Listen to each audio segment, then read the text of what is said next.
Good afternoon, everyone. I am Bhaskar, a PhD student in Department of Physics, IISc, working with Professor Arindam Ghosh. Before I begin, I would like to, so first of all, I would talk about the breakdown of semi-classical description of thermoelectricity in twisted bilayer graphene. And before I begin, I would like to acknowledge all my collaborators who have helped me in carrying out these experiments, as well as in theoretical support.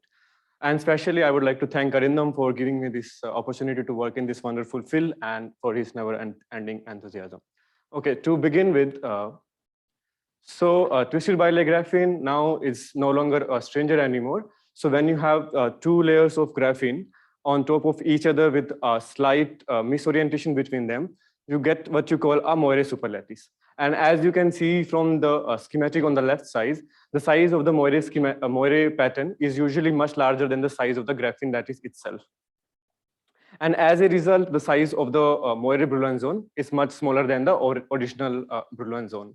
And once you have smaller Brillouin zone, the bands actually starts folding in, which leads to a very different and unique type of electronic spectrum. And when you go to low angle, as low as close to 1.1 degree, the so-called magic angle, the bands are essentially flat, and twisted bilayer graphene serves as an excellent platform to study diverse correlated phases in physics. So this was predicted way back in 2011 by Bistreiser and McDonald, but was finally experimentally demonstrated by Pavlov's group at MIT in 2018. Okay, so far a lot of different phases have been observed in twisted bilayer graphene. For example, correlated insulators and superconductivity, magnetism, topological phases, and so forth. And we are learning something new as each day is passing. And but there are a lot of open questions which are still there in this field. For example, regarding the nature of superconductivity, which has been highly debated. Is it a electron-phonon driven or electron-electron correlations driven? And another interesting question is the appearance of non-Fermi liquid behavior. For example, all samples in twisted bilayer graphene seem to suggest a linear resistance temperature behavior down to very low temperatures. And there have been two completely different theories put forward to explain this behavior. And one of this, is an experiment by Pavlov's group, where they bring out the similarity between the high TC cuprates and twisted bilayer graphene, and they suggest that the scattering time scale is essentially driven by the Planckian bound, and the tau is basically kVt over h, and c is of the order of unity. And there has been a different but very interesting experiment from Andre Young's group, where they seem to suggest that where they have done measurements over a large range of twist angles as well as density, and they seem to suggest that electron-phonon coupling and a reduced Bloch-Gruneisen temperature is responsible for this linear temperature behavior of resistance. Okay, so the question we ask is, does twisted bilayer graphene actually show signatures of non-Fermi liquid at such half fillings? For doing so, what we have done is we have combined thermoelectricity with conductivity. So the first question is why thermopower? So it turns out that the thermopower is extremely sensitive to the nature of interlayer coupling, low energy structures in density of states, as well as strong correlation effects. Just to give you an example, in our previous works on cross-plane thermoelectricity, we showed that thermoelectricity can shed light on electronic and phononic hybridization as you tune the twist angle. And just to give you another example about thermopower sensitivity, we found that in high quality bilayer samples, thermopower can be used to detect low energy Lipschitz transition, where conductance measurement cannot do so. Okay, so far so good. Now to give you a primer on thermoelectricity. So if you have a solid and you create a temperature gradient across the two ends, you get a voltage across the two ends as the electrons will move from the hot end to the cold end. And this effect was experimentally seen way back in 1800 and 1820s, and this effect is called as the Seebeck effect. And the Seebeck coefficient, which is the ratio of the voltage and the temperature difference, has contribution mainly from two terms. The first is the diffusion type of thermopower, which is given by the semi-classical Boltzmann type of picture and can be represented by these two equations. If you solve these equations further, you get what you call as the Mott relation, which is extremely powerful relation in thermopower and has been there robust in large variety of metallic and semi-metallic systems. And if you further break down Mott relation, you can see that it contains two terms. The first is basically the derivative of experimentally measured resistance, and the second is nothing but a density of states or the electronic dispersion. And you can see that this is clearly a single particle picture, and any departure from the Mott formula can may indicate the presence of correlations present in the system. And there's another term which comes from phonons, and as your phonons are in non-equilibrium, so phonons can kick electrons, and that will lead to additional term known as the phonon drag, which depends on the electron-phonon coupling in the system, as well as the phonon occupation number. Okay, now coming to the device geometry. So this is a typical device. So we make our devices in such a way that it has both single layer graphene regions as well as the twisted bilayer graphene region. So twisted bilayer graphene region, as you can see in the optical image on the right side, has a gate on top of it, which is used to tune the number density in the local region, and a single layer graphene region is used as a heater. So we pass current like this, which creates a temperature gradient in this direction, and we measure the second harmonic thermal voltage across the twisted bilayer graphene. And in a conventional sign, the sign of the charge carrier is given by the V2 omega. Okay, so just to motivate you how to find the right twist angle in our study. So so this will help in further understanding of the data. So what the graph or the schematic on the top the schematic on the top shows a typical RVG for a device which is close to the magic angle. And as you may, some of you may be aware that in twisted bilayer graphene, interactions can break all the symmetries, and we can have features at all densities. So here there's resistance features at charge neutrality point and full fillings of the two bands, and I have shown only at half fillings. In principle, you can have at all integer fillings or even fractional fillings now.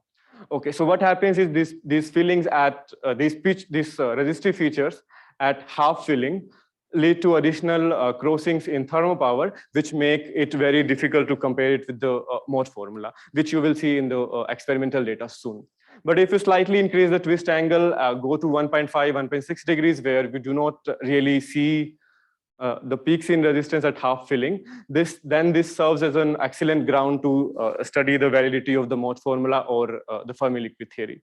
Whereas if you go higher in twist angle, the two layers are essentially decoupled and the system behaves just like a single layer graphene. Okay, now coming to the experimental data. So the left panel shows you the resistance as a function of filling for 4 different devices measured at different temperatures. So as I showed in my previous slide, the devices at slightly higher angle shows resistive features only, peaks only at charge neutrality point and the full filling of the bands. Whereas the devices closer to magic angle shows resistive peaks at multiple integer fillings, and they show semi-metallic or a weak insulating behavior in this temperature range. And now if you focus particularly on the half filling, you can see that all the devices clearly show linearity in this temperature regime, and the slope depends on the twist angle, and it's consistent with the previous reports on twisted bilayer graphene. Okay, now coming to the thermopower data. So first I will begin with devices closer to magic angle, and then I'll go to the more interesting bit. So you can see that the top part shows you the normalized thermopower for 1.01 degree measured for this different currents, and the bottom panel shows the 1 by dr dn, which is basically the derivative of resistance and is the contributing term in the Mott formula. Now, if you compare the experimental data with the derivative of resistance, if you focus only on the electron side, you can see that qualitatively all the oscillations and sign changes can be explained using the derivative. Okay, but what happens is near the magic angles is because your bands are essentially flat, and it becomes extremely difficult to calculate the exact density of states, and hence a quantitative estimation of deviation from Mott formula becomes very difficult. And the similar results were seen in multiple devices, and this is data from different work which Soisha will talk about more in the next talk. But you can see that the device also shows qualitative matching with the 1/r DRDN, and at integer fillings, all sign crossings are roughly same. Okay, so now coming to the more interesting part. So this is the data which is taken at 1.6 degree, and the first panel, the bottom panel shows high temperature data, which is the 40 Kelvin data. The black one is the experimentally measured, and the orange is the calculated mode formula. So here we have used a measured derivative of resistance as well as the density of states, which were calculated by Shinjan and Professor Manish Jain. And so you can see that at higher temperatures, there's a good matching between the mode formula and the experimental data. But what happens is when you go to lower temperature, a peak starts to emerge on the electron side, whereas a dip starts to emerge on the hole side. And the effect becomes stronger as you go. Okay. The effect becomes stronger as you go down to lower temperature. So you can see that there is a clear breakdown of the mode formula, and there is presence of excess thermopower in the system. Okay, now coming to the temperature dependence. So you can see that the top panel shows the deviation from the mode formula, and as a function of temperature and filling factors, it does seem to suggest that there are two domes with a positive excess thermopower on the electron side and negative excess thermopower on the hole side. And the bottom panel just shows a line cut for a visual representation. So what's very interesting about this excess thermopower is if you carefully look at the temperature dependence. If you look at the inset, where the thermopower is shown only at half fillings, you can see that as you go in lower temperature, the thermopower doesn't go down to zero, which it should in case of a system which follows the Fermi liquid theory and behaves and follows the mode formula.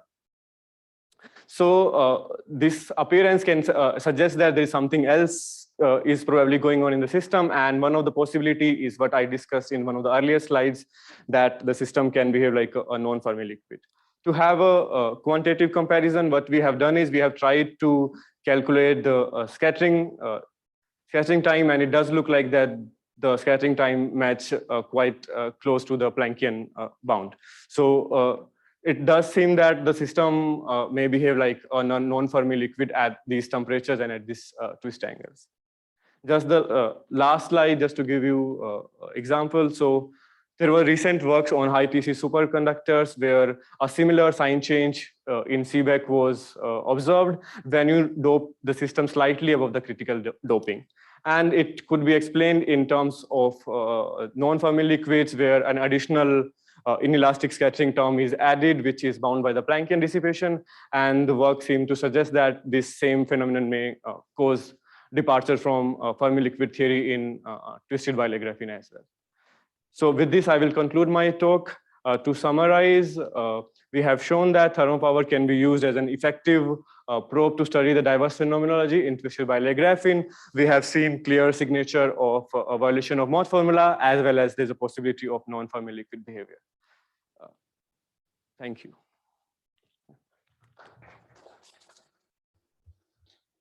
Thank you, Bhaskar. Questions? Sorry. Can you just show this figure with the coefficient C? Yeah. I see. Do you know why this is changing so rapidly across 0? So this is driven just by the d rho by dt. Why this coefficient is because, I mean, if it is a Planckian metal, I think that you naively expect it to be sort of not very sensitive to the microscopics at unless you're close to phase transitions. No, but what you can see from the mode violation also. So this deviation seems to come only when your band is half filled. Okay, so when you are half filled, which is somewhere here you can see that the value of C seems to be close to 1. and not in the vicinity of. So what we think that the interactions play a role mainly near the half fillings of the band. Okay, can I just follow up a question? Yeah. So the question then is that, is it a non-Fermi liquid phase or is it a critical point which is behaving like this? Okay, so we do not really know if it is a complete non-Fermi liquid phase or a critical point. It requires further understanding and probably more experiments. Difficult to say at this point of time. So the yeah.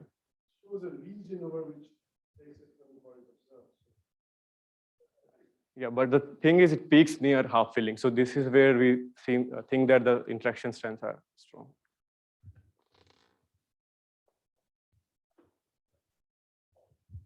What is the linear resistance region at high temperature? You said it's down to low temperature you observe. Okay, 1 second. So let me go to that slide. So the thing is, so this linear temperature region will depend on your twist angle. So what happens when you change the twist angle, total bandwidth changes. Okay, and if you are at smaller angles, which is close to the magic angle, then the bandwidth is smaller. And if you go to say higher temperature, say 100 Kelvin, then you can have activation behavior to the next bands. Okay, but in case of 1.6, 1.7 degree, the next band is higher. So you can at least see this till 200, 250 Kelvin. Okay. Any more questions? Yes, sir.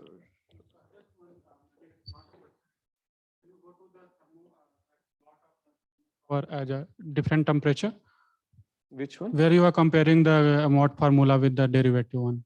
This one? No, not another one. Maybe it was on. In this plot.